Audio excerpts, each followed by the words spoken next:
بسم اللہ الرحمن الرحیم۔ السلام علیکم۔ فرسٹ کلاس آج ہمارا جو ٹاپک ہے وہ بیالوجیکل میتھڈ سے ہی ریلیٹڈ ہے، کیونکہ ہم نے کل بیالوجیکل میتھڈ کا ہاف پارٹ جو ہے وہ کیا ہے۔ آج ہم لوگ نیکسٹ اپنا پارٹ جو ہے وہ انشاءاللہ جس کو کمپلیٹ بھی کریں گے۔ تو آج ہمارا جو ٹاپک ہے وہ ہمارے پاس ہے other ways of formulating the hypothesis. میں نے کل آپ کو بتایا تھا کہ ہائپوتھیسس کیا ہے، اور اس کی ہم نے دو ریزننگ آگے پڑھی تھیں۔ ایک ہم نے پڑھی تھی ڈیڈکٹیو ریزننگ اور ایک ہم نے پڑھی تھی انڈکٹیو ریزننگ۔ آج ہم لوگ یہ دیکھیں گے کہ ہائپوتھیسس ان دو ریزننگ کے علاوہ کیا ہم اور بھی کوئی میتھڈ ہیں، کہ اور بھی ویز ہیں جن کی مدد سے ہم لوگ ہائپوتھیسس جو ہے وہ بنا سکتے ہیں۔ تو یہی ٹاپک ہمارے پاس ادر ویز آف ہائپوتھیسس یا other ways of formulating hypothesis, کہ ہم لوگ اور کتنی طرح سے ہائپوتھیسس کو جو ہے وہ بنا سکتے ہیں۔ اسٹوڈنٹ یاد رکھیے گا، بعض دفعہ نا آپ کے ڈی جی خان بورڈ میں یہ question other ways of formulating hypothesis جو ہے یہ لانگ کے طور پہ بھی آ جاتا ہے، تو آپ نے اس ایریا کو تھوڑا سا اچھے سے دیکھنا ہے۔ تو آتے ہیں جی، ہم لوگ سب سے پہلے بات کرتے ہیں کہ ہم کن کن طریقوں سے ہائپوتھیسس کو بنا سکتے ہیں۔ تو سب سے جو پہلا وے یہاں پہ لکھا ہوا ہے وہ ہمارے پاس ہے امیجینیشن۔ امیجینیشن کا اگر میں لفظی مطلب یہاں پہ لکھوں تو اس کا مطلب ہوتا ہے تصوراتی امیجینیشن، اور ساتھ ہی لکھا ہوا ہے انوشیشن۔ ہمارے پاس انیشویشن جو ہے یا امیجینیشن جو ہے یہ تصوراتی کو بولتے ہیں۔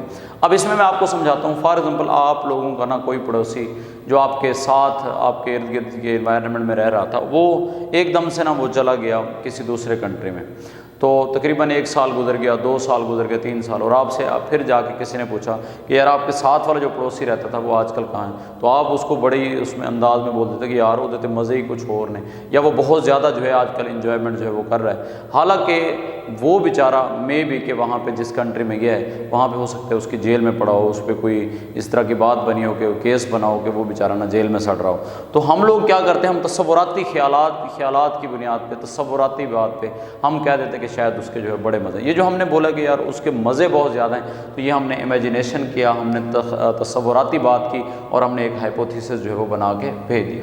اس کے بعد ہم بات کرتے ہیں second way of formulating hypothesis, aesthetic preference.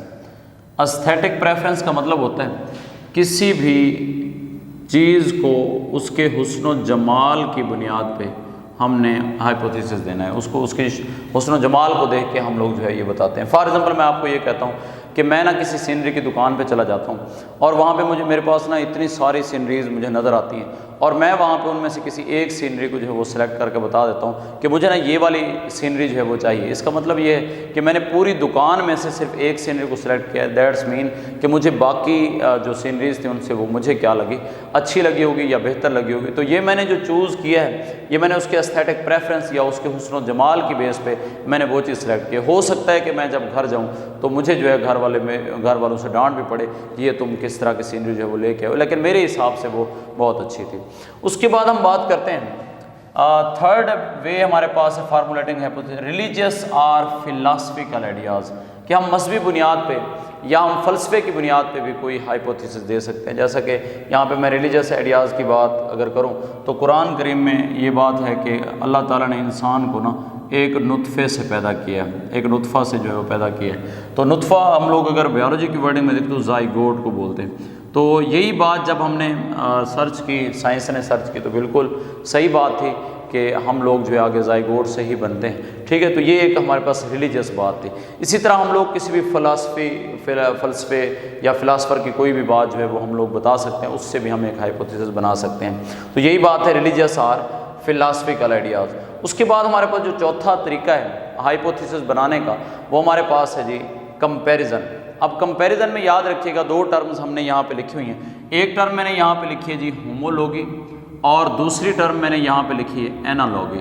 ہومولوگی میں یہ ہوتا ہے کہ 2 سیم چیزیں ہیں، آپ نے ان کے درمیان جو ہے وہ کمپیریزن کرنا ہے۔ فار ایگزامپل میں کلاس کی بات کرتا ہوں کہ آپ لوگوں میں سے پورے کے پورے جو 40-45 کی ہماری اسٹرینتھ بیٹھی ہے، اس میں سے میں یہ کہتا ہوں کہ 2 بچے جو ہیں وہ بڑے کمپیٹنٹ ہیں، 2 بچے جو ہے وہ، میں نے یہ کس بیس پہ کیا کہ ان کے جو مارکس شیٹ پہ بار بار جو مارکس آ رہے تھے وہ بالکل تقریباً سیم آ رہے تھے، اس وجہ سے میں نے ان میں سے پھر میں نے ان میں سے ایک کے بارے میں یہ بتا دیا کہ یہ بچہ اس سے تھوڑا سا کیا ہے زیادہ محنتی ہے۔ حالانکہ پہلے میں نے بولا کہ بالکل ایک جیسے ہیں، لیکن پھر میں نے ان میں سے جب ڈفرینشیٹ کیا تو میں نے کہا آپ ان سے تھوڑے سے کیا ہو زیادہ محنتی ہو۔ تو یہ والا کنسیپٹ جو ہمارے پاس ہومولوگی کا ہے۔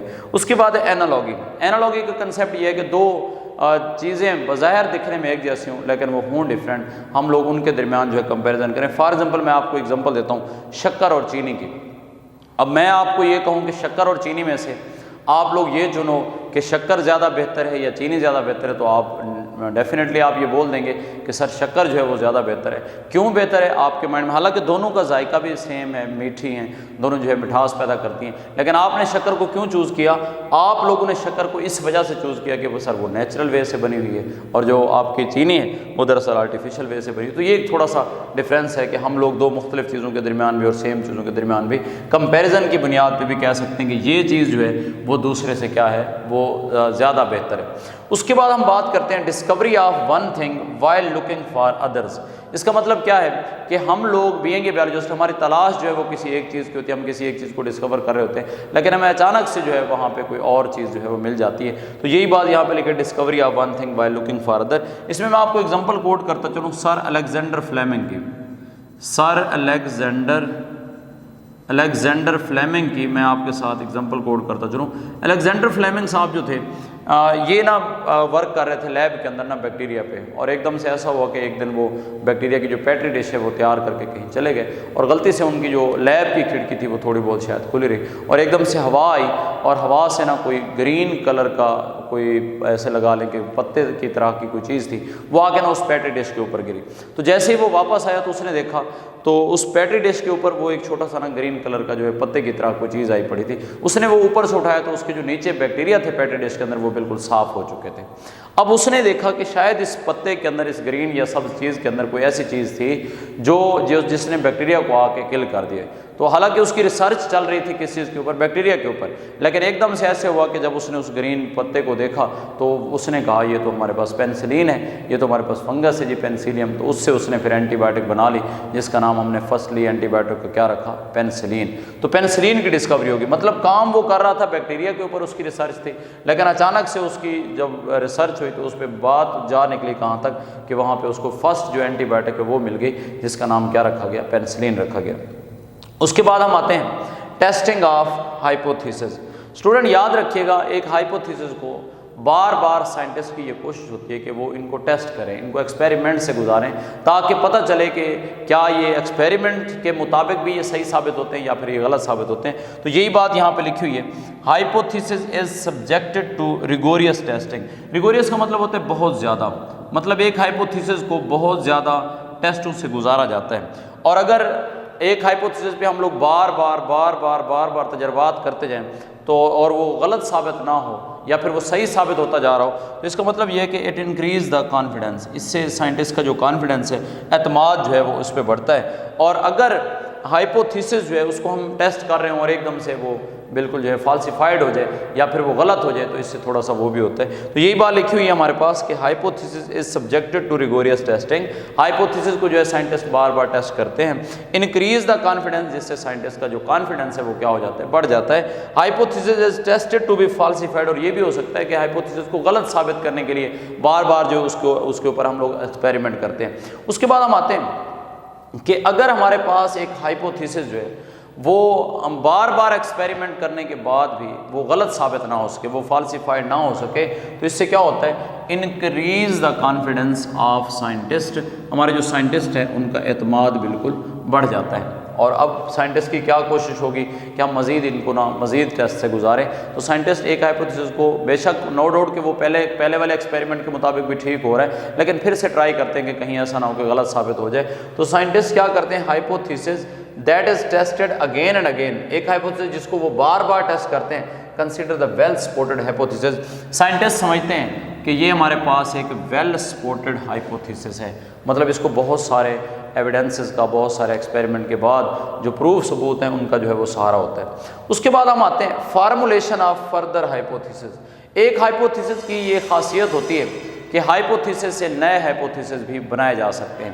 فار ایگزامپل میں آپ کو یہ کہتا ہوں کہ اس کلاس میں ایک بچہ بڑا ذہین ہے، تو آپ لوگ کہتے ہیں سر یہ اکیلا ذہین نہیں ہے، اس کے بہن بھائی بھی بہت ذہین ہے۔ اب میں نے بولا ایک بچے کو یہ ذہین ہے، اور آپ نے ساتھ ہی یہ بات کر دی سر اس کا بڑا بھائی وہ بھی اس سے جو ہے وہ زیادہ ذہین ہے، تو یہ آپ نے ایک نیا ہائپوتھیسس بنایا ہے۔ تو یہی بات اس نے لکھی ہوئی ہے، accepted hypothesis may be used to form further hypothesis، کہ جو ہائپوتھیسس ٹھیک ہو رہا ہو، ایکسیپٹڈ ہو رہا ہو، اس کو مانا جا رہا ہو، تو اس سے کیا بنائے جا سکتے ہیں؟ نئے ہائپوتھیسس بنائے جا سکتے ہیں. They will support the hypothesis to form a theory. اور ایٹ دا اینڈ یہی آپ کے جو ہائپوتھیسس ہیں جن کو بہت سارے ایویڈنسز کا، بہت سارے ایکسپیریمنٹ کے بعد پروف کا سہارا ہوتا ہے، وہ کس میں کنورٹ ہو جاتی ہے؟ وہ ہائپوتھیسس کنورٹ ہو جاتا ہے کس کے اندر؟ تھیوری کے اندر. اب ہم بات کرتے ہیں اسٹوڈنٹ کہ تھیوری کیا ہے. تھیوری جو ہے ہمارے پاس سیریز آف ہائپوتھیسس، ایک ہائپوتھیسس کی سیریز ہے جس کو بہت سارے ثبوتوں کا کیا ہوتا ہے؟ سہارا ہوتا ہے، جو ویل سپورٹڈ ہوتی ہے. جیسے کہ میں یہاں پہ میں نے لکھا ہوا ہے it is a series of hypothesis supported by results of many experiment, جو بہت سارے تجربات کے جو نتائج ہیں ان کی مدد سے اس کو سپورٹ ہو، ان کی مدد سے اس کو فیور ہو.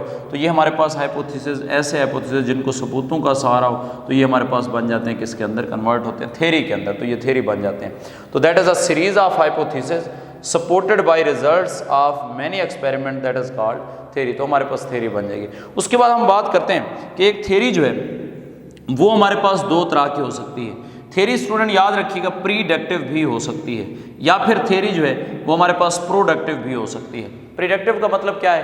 پیشین گوئی جو آگے کر سکے. That has an explanatory power, جس کے اندر ایکسپلینیٹری پاور جو ہے وہ بہت زیادہ ہو، تو اس تھیوری کو ہم پریڈکٹیو بولتے ہیں. اور پروڈکٹیو تھیوری کون سی ہے؟ It may be suggest to form the new hypothesis. یہ وہ تھیوری ہوگی جس کے پاس یہ اہلیت ہے کہ اس سے نئے ہائپوتھیسس بنائے جا سکتے ہیں. تو بعض دفعہ یہ شارٹ کویسچن آ جاتا ہے کہ what is difference between predictive and productive theory, کہ ہمارے پاس پریڈکٹیو اور پروڈکٹیو تھیوری میں کیا فرق ہے. تو اسٹوڈنٹ آپ نے یہاں پہ یہ بتانا ہے کہ وہ تھیوری جس کے پاس ایکسپلینیٹری پاور ہے، جس کے پاس وضاحت دینے کی صلاحیت ہے، وہ پریڈکٹیو ہے. اور پروڈکٹیو کون سی تھیوری ہے؟ جس سے ہم لوگ نئے ہائپوتھیسس جو ہے فارمولیٹ کر سکتے ہیں، نئے ہائپوتھیسس جو ہے جس میں بنانے کی صلاحیت ہو، وہ ہمارے پاس ہوگی پروڈکٹیو تھیوری.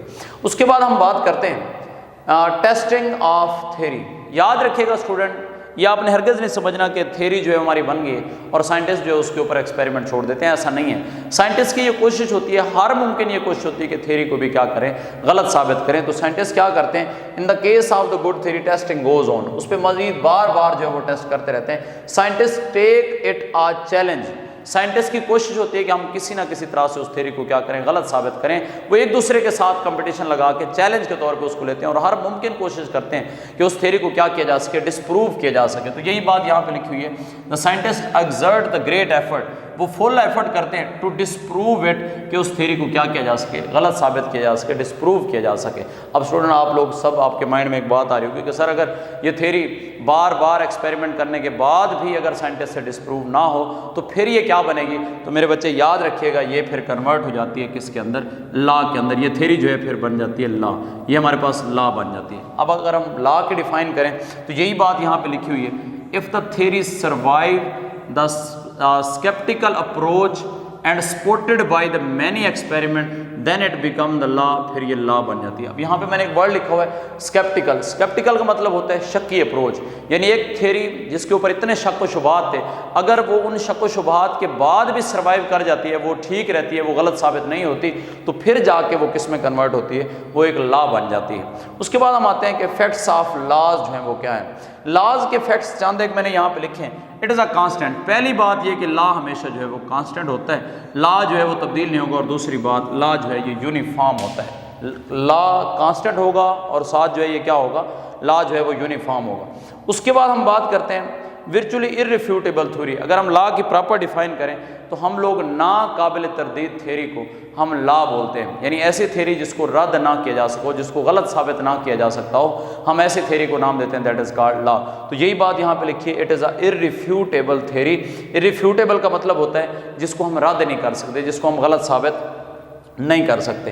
اس کے بعد ہم بات کرتے ہیں کہ laws are more general than the theory to explain more complex question. یہ بات یہاں پہ اسٹوڈنٹ لکھی ہوئی ہے کہ ایک لا کے اندر یہ زیادہ صلاحیت ہے. ایک تو لا جو ہے ہمیشہ جنرل ہوتا ہے، عام ہوتا ہے، لا جو ہے وہ جنرل ہوگا، اور لا کے اندر یہ زیادہ صلاحیت ہے کہ وہ زیادہ کمپلیکس کویشچنس کے ایزیلی آنسر جو ہے وہ کر سکتا ہے. اس کے بعد ہم بات کرتے ہیں اپنی لاز کی ایگزامپل کی. تو اسٹوڈنٹ یاد رکھیے گا آپ کی بیالوجی کے اندر دو ہی بڑے لاز ہیں. ایک ہمارے پاس ہیں مینڈل کے لاز اور دوسرے ہمارے پاس ہیں ہارڈی ویمبرگ لا. تو یہ دو لاز ہیں. اب وجہ یہ ہے کہ اگر آپ سے کوئی پوچھے کہ سر اس بیالوجی کے اندر صرف دو ہی لاز کیوں جانے جاتے ہیں، تو یہاں پہ میں نے ایک بات لکھی ہے، biology is short in laws due to the elusive nature of life.